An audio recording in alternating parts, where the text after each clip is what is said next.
The Adventures of Sam Spade, Detective.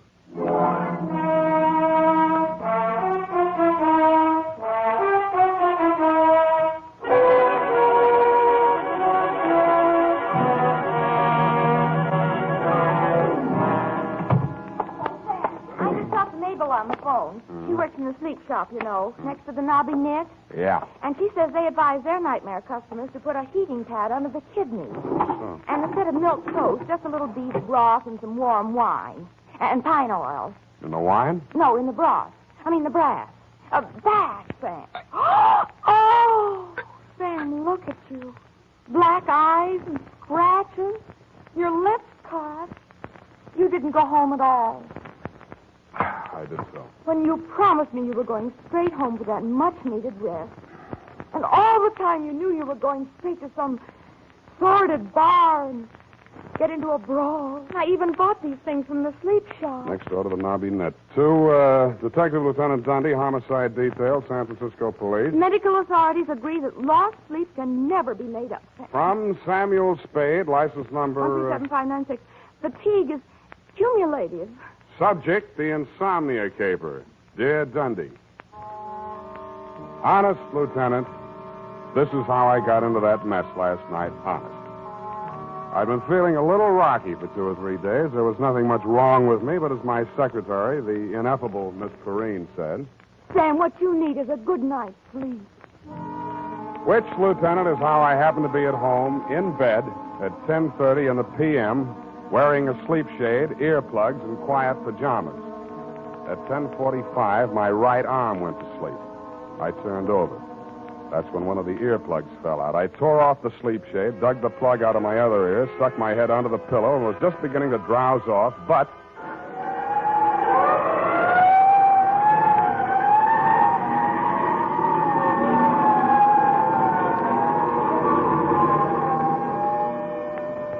I sat up and lit a cigarette.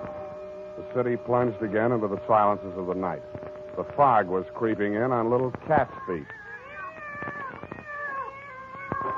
Oh, put an end to your romance and your spiteful creatures. That'll take you, you gutter like you.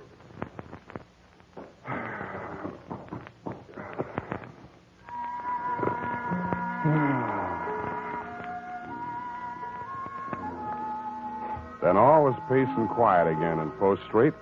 Nothing but the sound of foghorns way out on the bay and the rhythmic throb of the cable car mechanism under the California Street incline. This time I almost made it, and then... Go on, see your guts out. See what it gets you. Get over there. You dirty...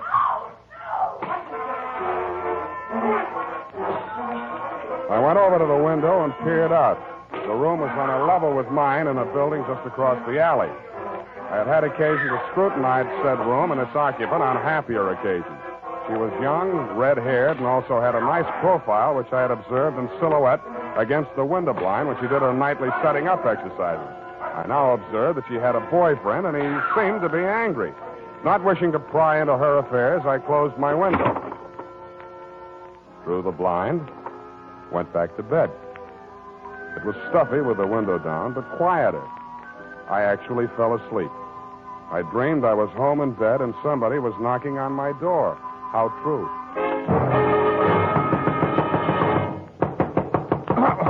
Please, open the door, let me in.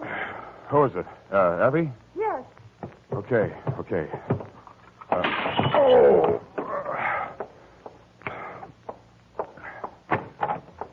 What? Please, don't be angry. May I come in for a minute? You're in. Oh, thank you. I know this seems peculiar, a perfect stranger. I saw you in the window. That makes us even. I have the apartment across the alley. Yeah, I know. And you saw him strike me. No. Well, you must have heard. I heard a lot of stuff breaking. Well, my ship models, he threw them all over the room, broke them to bits. They weren't especially valuable, and besides, they were presents from him. So... Now I get it. Now, you came here to tell me all about your collection of ship models. I think that's real neighborly of you, Miss... Doreen Dubar. Yeah, well, it was nice meeting you. Drop in again sometime, and I'll show you my collection of trout flies. Please, don't send me away. I'm deathly afraid of him. His name's Dan McCrae. He's a merchant seaman. His boat just got in today, and... Yeah, but why me? Well, I've seen you in the window so many times, I somehow felt I knew you. That's foolish, I suppose. I don't even know your name. Look, sweetheart, if you think you're going to rope me in as a witness to that lover's quarrel... Oh, please, no. It's more than that. Believe me. I can't tell you everything, but... Why tell me anything? Okay, I'm sorry. Pardon me for living. I know it's wrong of me to want to stay alive. I don't want to be hard-hearted about it, but if you're really afraid of the guy, you ought to go to the cops. But you don't understand. Doreen! Doreen, are you in there? Dan. Dan Badger, no doubt, from the game of the same Open the name. window! Open this door! Oh. Look, chum, before you say anything, let me put you straight. You picked the wrong sucker. So you're the guy, huh? The old lady said you was good-looking in a cheap sort of way. Well, I think I'll fix that part of it right now. Hey, wait a minute. Oh, so you're going to make it easy for me, huh? Okay. Dan, what have you done to him? He'll be all right. Loosen his tie. I'll go get some water. All right.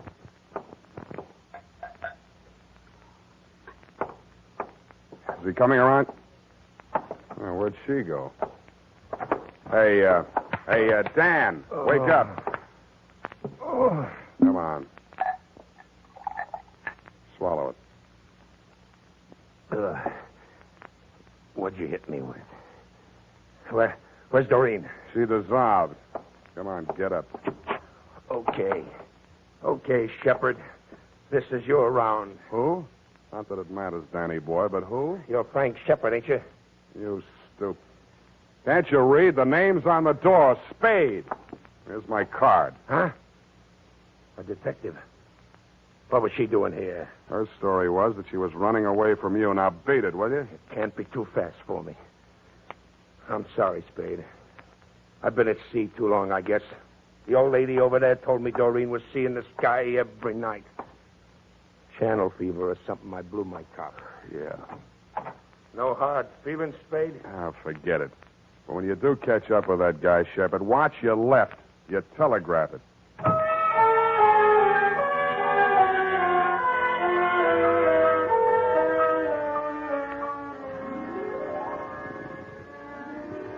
Homicide. Shepard's pal. Reach. Up to pick the halls of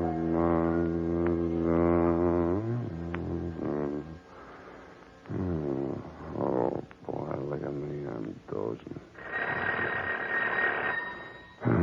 Don't answer that, baby. Let it ring.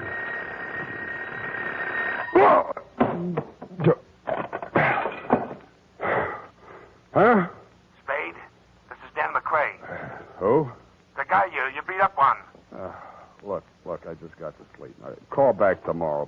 Better yet, don't call. Listen, you gotta listen to me. I found Shepard. Not much of a fighter. I marked him up a little anyhow, just to scare him. Go on back to the bar. Have one for me. Listen, I'm okay now. I sobered up like a shot. I only came back here to phone. Makes sense, will you? When I got back to the ship, he was there in my cabin. What? He's dead. Who? Shepard? Yeah, he's dead. Hit him too hard? I don't think so, but I've got to know. You're a detective. Now, look, I haven't got much money, but... Then start earning some. This is going to cost you.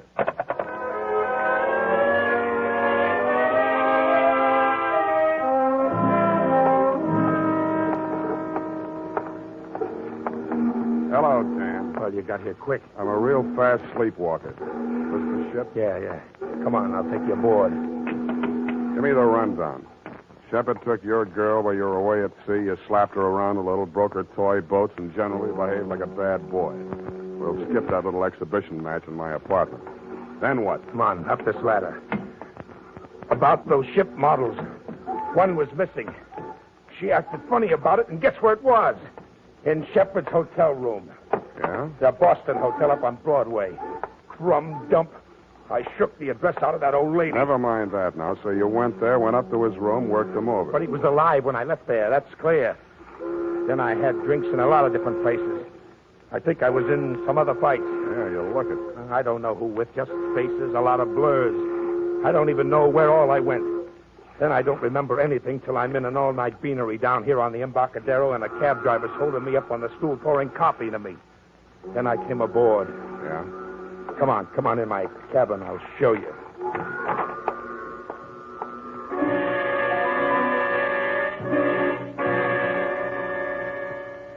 There were a few bruises and ring marks on the face, but they'd been cleaned up and smeared with methiolate.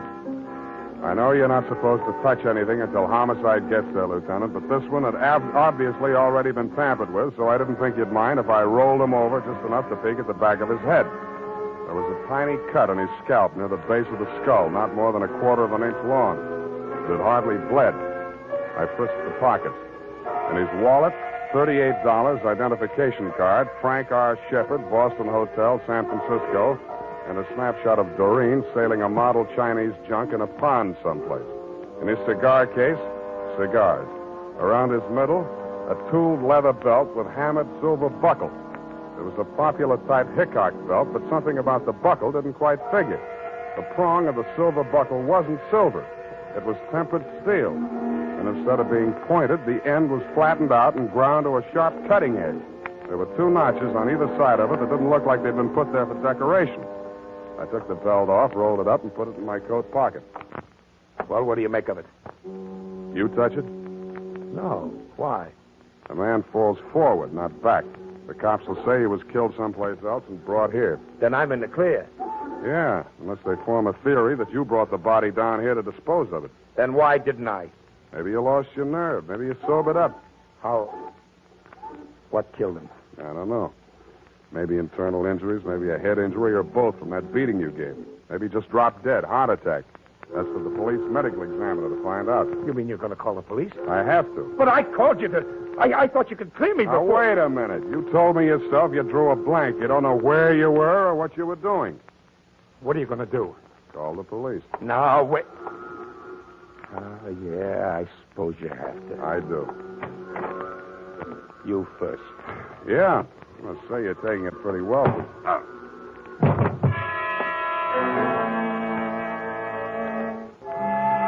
I had a small dream. Abstractions, you know, cubes and circles. Nothing worth describing. But after I'd given homicide the rumble and crawled home to my own trundle, I did better. I dreamed I was Wild Bill Hickok, the belt tycoon. I was working on a promotion scheme for a new combination belt buckle, toothpick, and murder weapon. Sam Spade, Sleepyhead.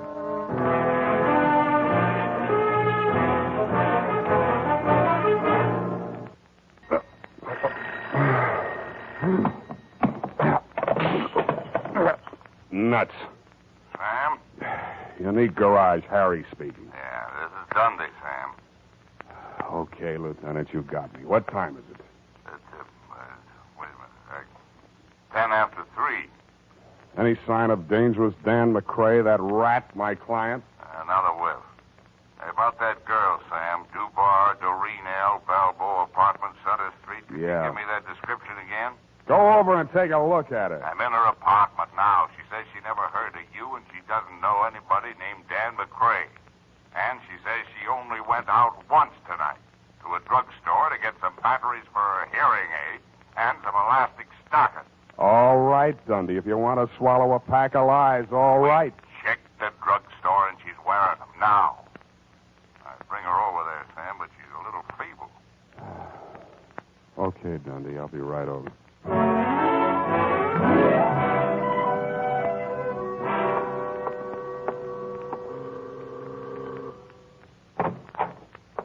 Hello, Dundee. Come in, Sam. I want you to make sure, Sam, this is the apartment. Yeah. That's my window just opposite. You can see the bed that I just got out of to come over here in response to your untimely call.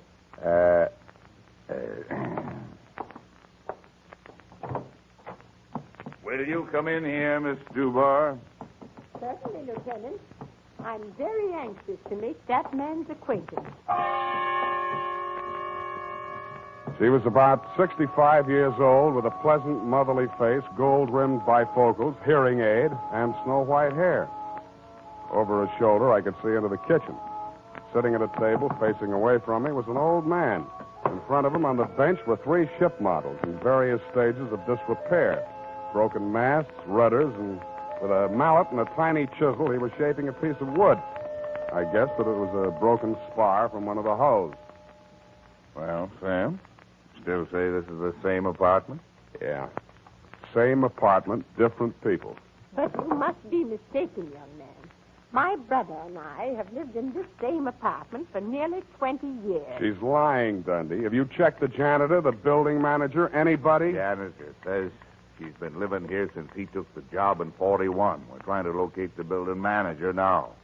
According to your story, Sam, the girl and McCrae had a big row in here, busted up a lot of furniture stuff. I don't see any sign of it. They could have cleaned it up. It doesn't make sense, Sam. Okay, I dreamed the whole thing, but those ship models, I didn't dream them. McCrae mentioned them, the girl mentioned them. Busted ship models. There they are on the table in the kitchen. Nay, good enough. What seems to be the trouble now, Dory? Just why is this young man so excited about my model? I declare, Ben, I can't make head or tail of it. Something about a girl with the same name as mine and a young man, I forget his name, who seems to have killed somebody named Shepard, I believe it was. Oh, you're so worried about the ship model, young man.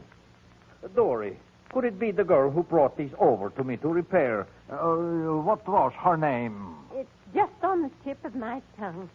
Who did she say sent her then? Wasn't that Shepard? There, no. With all due respect to your age, nuts. I'm getting out of here, Dundee, while I can still remember my own name. I gotta get some sleep.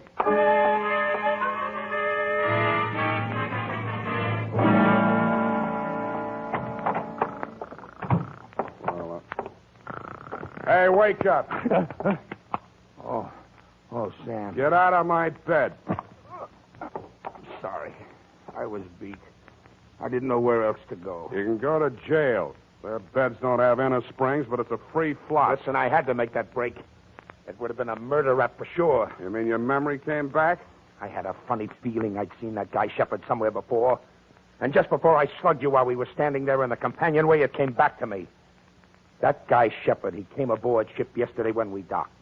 He flashed a badge on the gangway watch and asked to see the ship's carpenter. The one that made those ship models for you? Yeah. But don't you see? Manslaughter is one thing, cop killing is another. This ship's carpenter, what's he look like? Oh, thin, around 65. Lame. Talks like a Swede. City morgue. Maxie, Sam Spade. That stiff-tagged Shepard? Shepard, yes, Sam. Just got him back. I think it's all there. Those autopsy boys. Careless. What killed him, Maxie? Puncture wound. Base of the skull. Small, sharp instrument. Anything new in his ID? Well, Shepard seems to be a phony handle, Sam, but it'll have to do till Revere comes along. Sergeant Polhouse let it drop that the boys at his hotel thought he was a detective. Uh-huh. And funny thing about Sheppy boys, Sam. No belt, no suspenders, very loose trousers. How'd he keep them up? By the time I got to him, it didn't matter. Hey, I figured he wore a belt, and somebody swiped it off him. That's an interesting theory, Maxie. I'll see what I can do with it.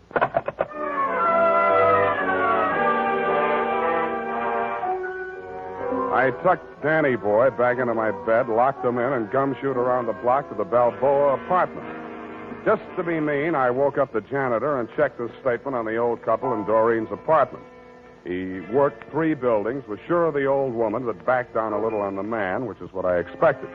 Was sure of the floor, but not of the apartment number. Didn't know any tenants by name, which goes to show, Lieutenant, what police statements are sometimes worth. I thanked him, stole his passkey, and went upstairs. I didn't expect to find anybody home in Doreen's apartment. I was half right. Sven, the old carpenter, was sitting in a chair, staring straight ahead of him. He looked as though he were in a daze. I walked over to him. Even close up, he didn't look dead. But he was. Body still warm, no visible wounds. But he was wearing a tooled leather belt with a hammered silver buckle. The prong of the buckle was tempered steel and had the same peculiar shape as the one in my pocket, the one I had taken off of Shepard's body.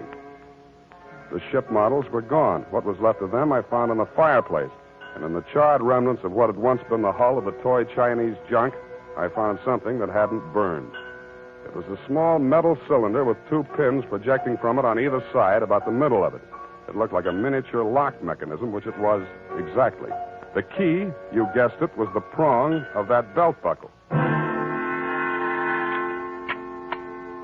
The cylinder was empty except for a few white grains that looked like sugar.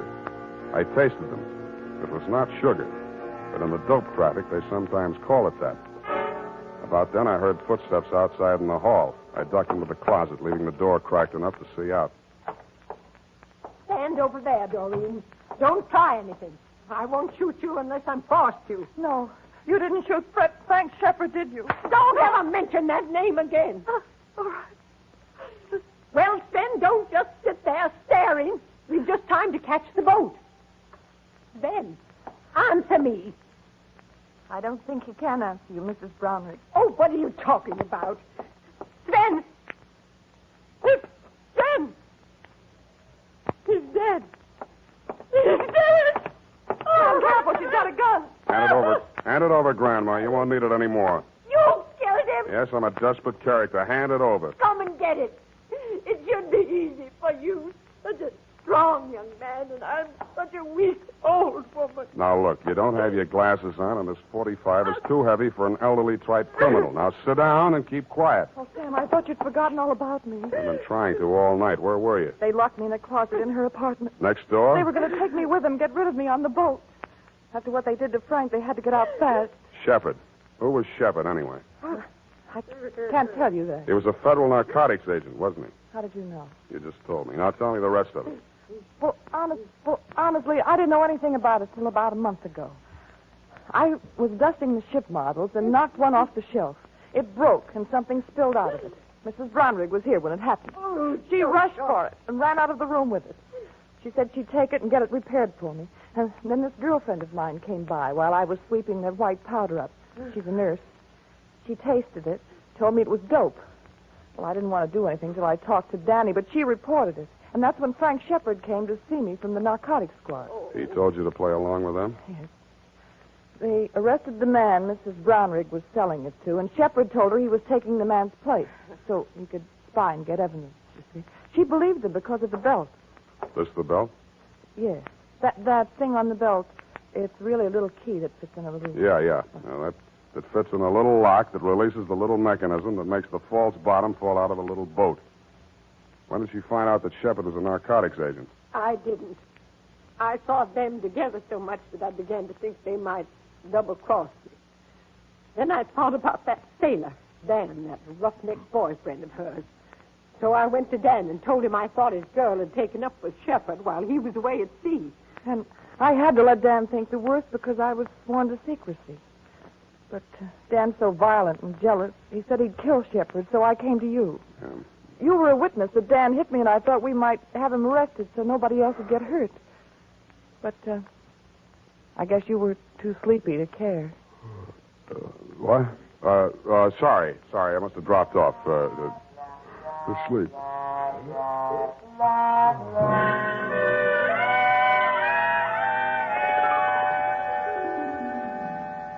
Period. End of report. But, Sam... Yes, Angel? Didn't you arrest that terrible old Mrs. Earwig?